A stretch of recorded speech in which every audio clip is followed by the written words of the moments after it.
Segundo livro das Crônicas, capítulo 32. Senaqueribe invade Judá. Depois de tudo isso e dessas provas de fidelidade que o rei Ezequias deu, Senaqueribe, rei da Síria, invadiu o país de Judá. O seu exército cercou as cidades protegidas por muralhas, procurando conquistá-las.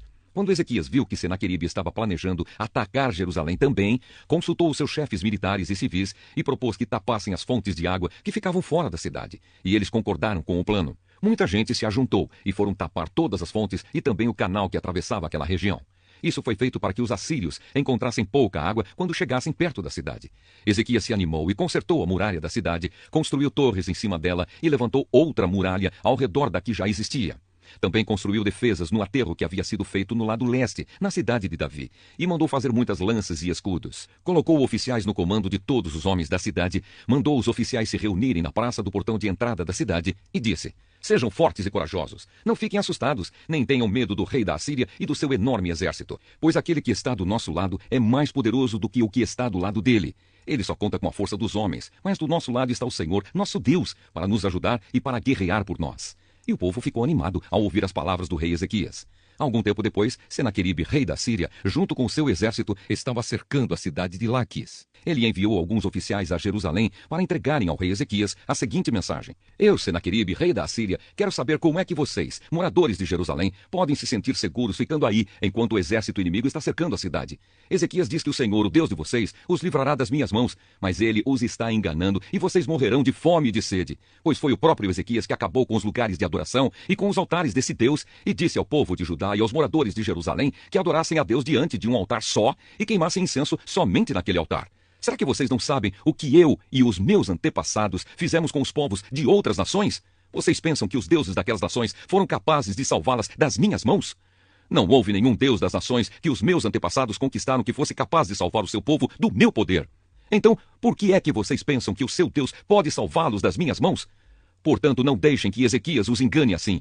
Não se iludam, não acreditem nele. Nunca houve nenhum Deus que pudesse salvar o seu povo do poder dos meus antepassados ou do meu poder, muito menos o Deus de vocês poderá salvá-los. Os oficiais assírios disseram coisas ainda piores contra Deus, o Senhor, e contra o seu servo Ezequias. E Senaqueribe escreveu cartas em que insultava o Senhor, o Deus de Israel, dizendo o seguinte contra ele: os deuses de outras nações não salvaram os seus povos das minhas mãos. Assim também o Deus de Ezequias não salvará o seu povo das minhas mãos. Os oficiais gritaram isso em hebraico aos moradores de Jerusalém que estavam em cima da muralha da cidade, a fim de assustá-los e deixá-los apavorados e assim poder conquistar a cidade. Os oficiais falaram a respeito do Deus de Jerusalém como se ele fosse como os deuses de outros povos, que são ídolos feitos por mãos humanas. Aí o rei Ezequias e o profeta Isaías, filho de Amós, oraram a Deus e pediram a sua ajuda. Então o Senhor Deus enviou um anjo que matou todos os soldados e todos os oficiais do exército assírio. O rei Senaqueribe voltou envergonhado para o seu país. Certo dia, quando estava adorando no templo do seu Deus, alguns dos seus filhos o mataram à espada. Foi assim que o Senhor Deus salvou Ezequias e os moradores de Jerusalém das mãos de Senaqueribe, rei da Assíria, e das mãos de todos os outros inimigos. E Deus deu ao seu povo paz com todos os países vizinhos. Muitas pessoas iam a Jerusalém levando ofertas ao Senhor e ricos presentes para o rei Ezequias de Judá. Daquela época em diante, a fama de Ezequias foi crescendo em todas as nações. A doença de Ezequias. Por esse tempo o rei Ezequias ficou doente e quase morreu. Então orou a Deus, o Senhor, e Deus respondeu, dando um sinal para provar que ele ficaria bom. Deus foi bondoso com Ezequias, mas ele não lhe agradeceu, pois era orgulhoso. Por isso Deus ficou irado com ele, com o povo de Judá e com os moradores de Jerusalém. Aí Ezequias se arrependeu do seu orgulho, como também os moradores de Jerusalém, e assim o Senhor só castigou o povo depois da morte de Ezequias. A riqueza de Ezequias. Ezequias ficou muito rico e recebeu muitas homenagens. Construiu depósitos para guardar a prata, o ouro, as pedras preciosas, as especiarias, os escudos e os outros objetos de valor que possuía. Construiu também armazéns para os cereais, o vinho e o azeite, estrebarias para o gado e currais para os carneiros. Ezequias também construiu cidades. Ele se tornou dono de muito gado e de muitos carneiros, pois Deus lhe deu muitas riquezas. Foi Ezequias quem mandou tapar a saída de cima da fonte de Giom e cavar no lado oeste de Jerusalém um túnel para levar água para dentro da cidade. Tudo o que Ezequias fez deu certo. Quando as altas autoridades da Babilônia enviaram mensageiros a Ezequias para fazerem perguntas sobre o milagre que havia acontecido em Judá, Deus não o ajudou, pois queria pô-lo à prova a fim de descobrir o que estava no fundo do seu coração. A morte de Ezequias. Tudo mais que Ezequias fez, inclusive as coisas que fez como prova da sua dedicação a Deus, está escrito na visão do profeta Isaías, filho de Amós, e na história dos reis de Judá e de Israel. Ezequias morreu e foi sepultado na parte de cima dos túmulos dos reis que eram descendentes de Davi. Quando ele morreu, o povo de Judá e os moradores de Jerusalém lhe prestaram homenagens, e o seu filho Manassés ficou no lugar dele como rei. Apocalipse capítulo 18. A queda de Babilônia.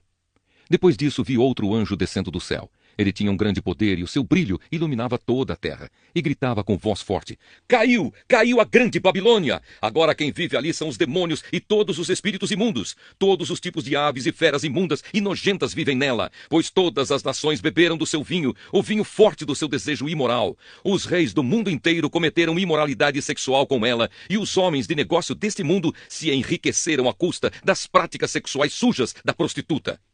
Então ouvi outra voz do céu que disse: Saia dessa cidade, meu povo, saiam todos dela, para não tomarem parte nos seus pecados, e para não participarem dos seus castigos, pois os seus pecados estão amontoados até o céu, e Deus lembra das suas maldades. Deem a ela o mesmo que ela deu a vocês.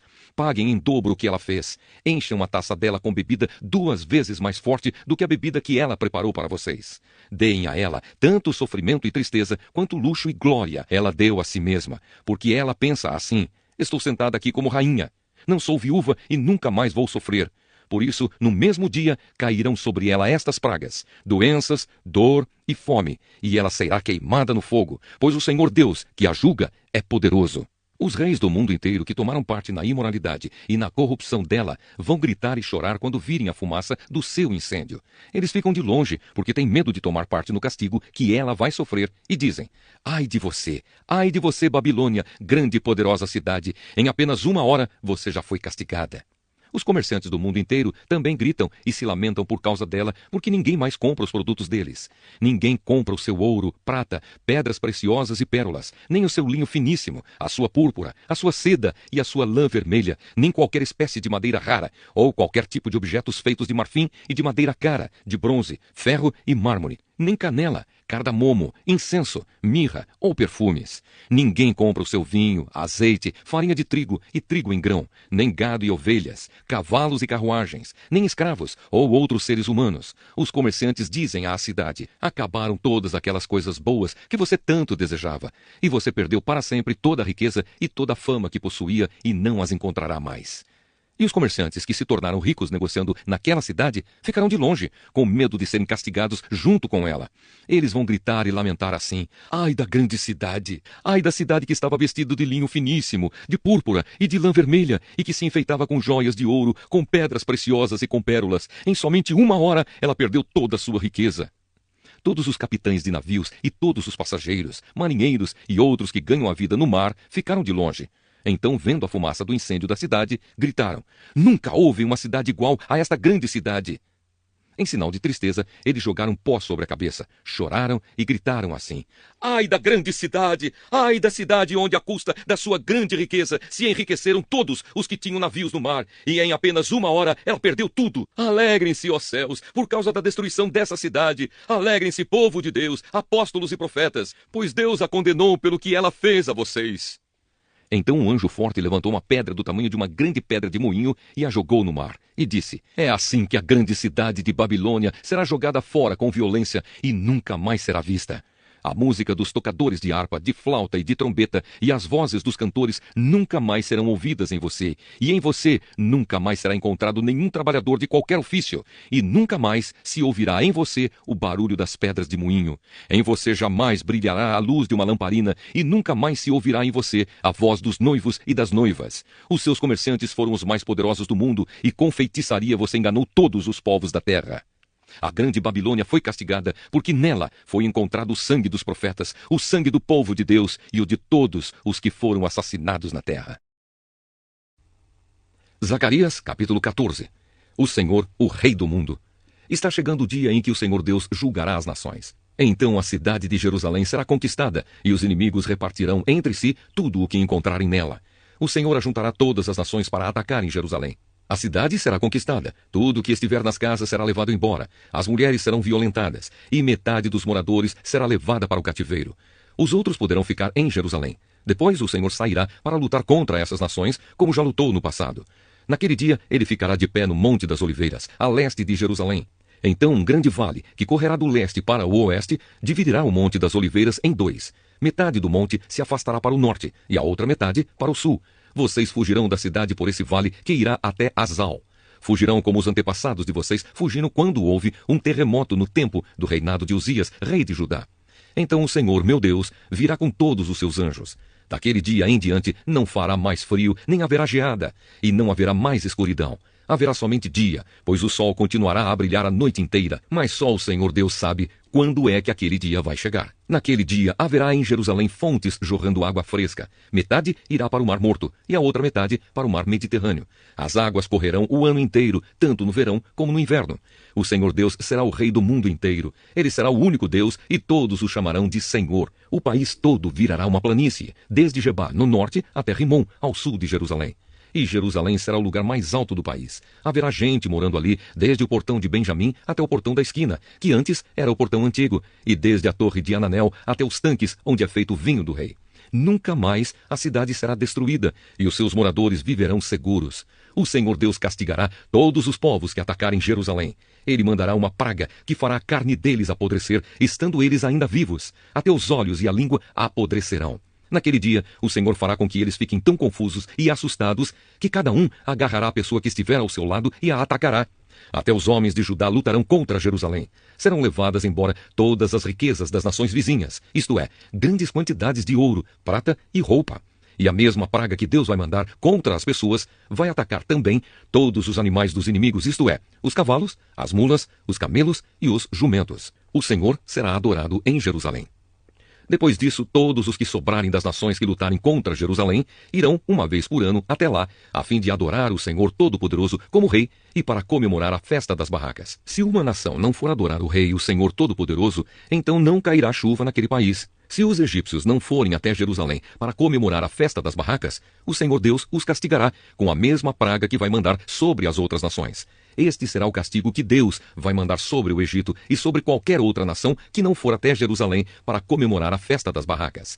Naquele dia, até nos sininhos das rédeas dos cavalos será escrito isto: separado para o Senhor, e as panelas do templo serão tão sagradas como as bacias que estão em frente do altar.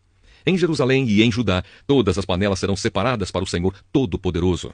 Quando alguém for ao templo para oferecer um sacrifício a Deus, essa pessoa usará suas panelas para cozinhar a carne que será oferecida. E naquele dia não haverá nenhum vendedor no templo do Senhor Todo-Poderoso. O Evangelho de João, capítulo 17. Jesus ora em favor dos seus seguidores. Depois de dizer essas coisas, Jesus olhou para o céu e disse: Pai, chegou a hora. Revela a natureza divina do teu Filho, a fim de que ele revele a tua natureza gloriosa. Pois tem dado ao Filho autoridade sobre todos os seres humanos, para que ele dê a vida eterna a todos os que lhe deste. E a vida eterna é esta, que eles conheçam a ti, que és o único Deus verdadeiro, e conheçam também Jesus Cristo, que enviaste ao mundo.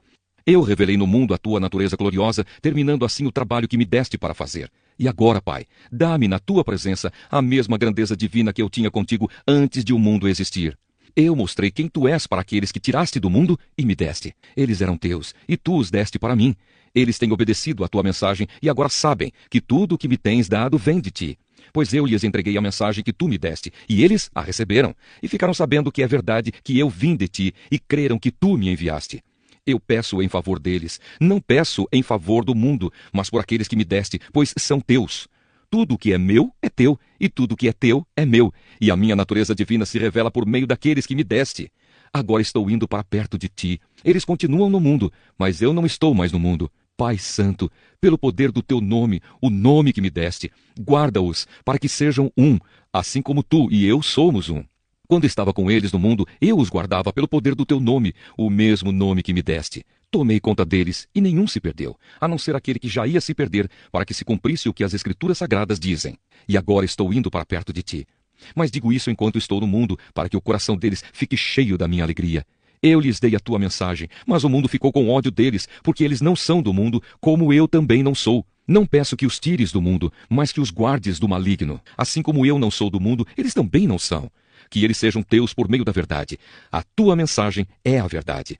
Assim como tu me enviaste ao mundo, eu também os enviei. Em favor deles, eu me entrego completamente a ti.